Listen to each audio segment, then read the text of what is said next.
What happens when the people who are supposed to love you the most are the ones that hurt you the deepest? When the bonds that are meant to be unbreakable start to crack? When family feels more like a word than reality? Family is supposed to be everything, but is it? From childhood to adulthood, and the family dynamic that changes. I'm the youngest of 3 kids. My 2 sisters are older, but growing up, there was something that I didn't know. Something no one told me about until I was 7 years old. I had a brother, and he died. I never knew about my brother until he had died, because he had lived in the hospital his whole life due to a rare deformity. My parents had made an impossible decision. He needed professional care. And us 3 kids, we needed a stable, normal life. So my parents made the decision for him to stay in the hospital where he could get the 24/7 care that he needed. And for us 3 kids, we grew up at home in a stable, loving environment, never knowing.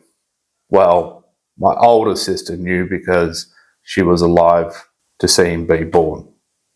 That night when they finally did tell me, I didn't feel sad. I didn't feel angry. I didn't feel anything because I never knew him. I had no memories of him, no emotional attachment. To me, nothing had really changed. In my 7-year-old brain, it was just, I didn't know how to comprehend it. I didn't even understand what they were really telling me. I had a brother, okay, never known him. Where is he? Oh, he's dead. Oh, okay. So I didn't fully comprehend the magnitude of the situation that was unfolding in front of me. My just poor little 7-year-old brain didn't know how to deal with any of that. But that wasn't the only bombshell that they dropped on me that night. They told me something else. They told me that my mom wasn't really my mom, that she was actually my stepmother. Now, I didn't understand this either because she was my mom. She'd always been there. My only memories are of her. She raised me, cared for me, taught me everything, and she always will be. But that doesn't take anything away from my birth mother. She's my guardian angel. Her and my brother are always looking out for me. And I believe that she has saved my life more than once. And if you don't believe me, check out my video, 3 times I should have died. But that's the thing about family. It's not always what you expect. Sometimes it's loss. Sometimes it's a choice. Sometimes it's people stepping up when they didn't have to. And sometimes it's the ones we never got to know, still shaping who we become. Like for my mum, she didn't even know about me. My dad had met my mum while he was away working and I was living with my grandparents. And he never even told her about me. She got a surprise when she finally moved to where my dad lived, and he went, "Here's a baby." So my dad kind of lied to her a little bit. He did tell her that he had kids, but somehow he failed to mention that one of them was me. And my mum stuck around, and that's why she's my mum and always will be. But once they made that commitment, they made a decision before they got married that we would be one family, not 2 families coming together, no half-siblings, no step-brothers and sisters, just one family. And part of that decision they made was that they wouldn't have any more kids. So no one felt more special than the other. There was no favourites, no divisions. We were raised the same. We were disciplined the same and taught the same values of life. Our parents taught us discipline, respect, and how to be independent. But our grandparents, well, they didn't always follow the script. They had their favourites. And that's another thing about family. No matter how much we try to keep things equal, emotions, traditions, and the old ways of thinking still sneak in. Growing up, we were always one unit. It was always, here comes the Trapels. But today, it's a little different. I now live overseas, and my 2 sisters, they don't really talk. And the family gatherings that we had spent years and years doing, the Christmases and the celebrations, and, they're just now gone. We are all living our separate lives. The five of us that grew up together, we are not really there anymore. And that's painful to admit. And I think about it a lot. I was the one who moved to the other side of the world. And that seemed to have ended all the family get-togethers because they haven't done it since I left. And that was 6 years ago. Maybe if I hadn't have left, things would still be the same. But at the same time, maybe they wouldn't. Some days I think I should never have left. Other days I know I had to. So which one is true? Does family come first or do you come first? It's a bit like the age-old question of what came first, the chicken or the egg?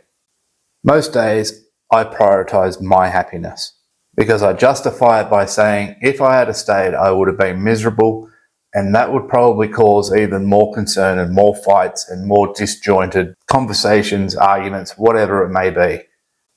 But when you're an unhappy person, you have put more stress on everybody else in your life. So, in saying all that, did I do the right thing?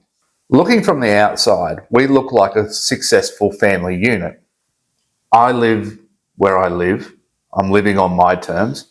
My sisters are both successful and have raised families. My parents are very well off and need for nothing, ask for nothing, yet we hardly ever talk. We're nowhere near as close as we once were. And here's the truth. Families change. We grow up. We make our own families. And that focus shifts. The family that once centered around our parents has changed. We all now have our own families. I have my wife. I live on the other side of the world. My two sisters both got married and both had beautiful children, so they have their own time and their own families. That family tree got bigger. They brought in outsiders. It wasn't just the five of us anymore. It started off with 5, then it grew to 7, then it grew to 9, and then it grew to 11, and then one member left, me. And we all have to take into consideration what our partners need. It's no longer about what the Trapples need. It's about the greater families. Your priorities change. My loyalties are still with my family, but my number one priority is my wife. And talking to my sisters, it's the same. Their priority is their children and their happiness. Not about me anymore. I'm the brother. I'm old. I can look after myself. So, you fall down the totem pot a little bit. But no matter what, no matter how long it's been since we last spoke, I know that if I ever needed them, that they would be there for me. And goes back for me too, vice versa. If they needed me, I would show up for them. And that's the thing about family. The love doesn't disappear because our priorities change. And that shift, it's not just a personal feeling. It's backed by research. A study by Harvard found that strong family relationships contribute more to long-term happiness than career success or financial stability. Yet, so many of us let those relationships fade as life takes over, or we try to hold on to what was for far too long, always trying to force a memory to stay present. And some people, they just can't accept change. Michael J. Fox once said, "Family is not an important thing. It is everything." But what does that mean? And what family are you talking about?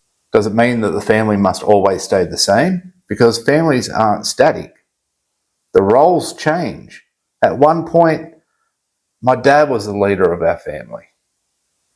But now I'm the leader of my family.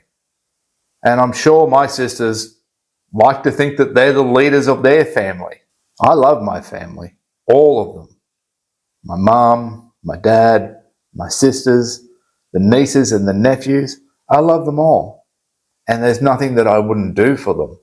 But they don't hold the top spot. That top spot is my wife. She is my family. She is my future. And that is my branch. And let's not forget, my wife has a family too. She has a sister with 3 beautiful children. So we are all one big blended family. Families grow. Priorities change. But when it all boils down to it, love is still the answer. It always has been, and it always will be.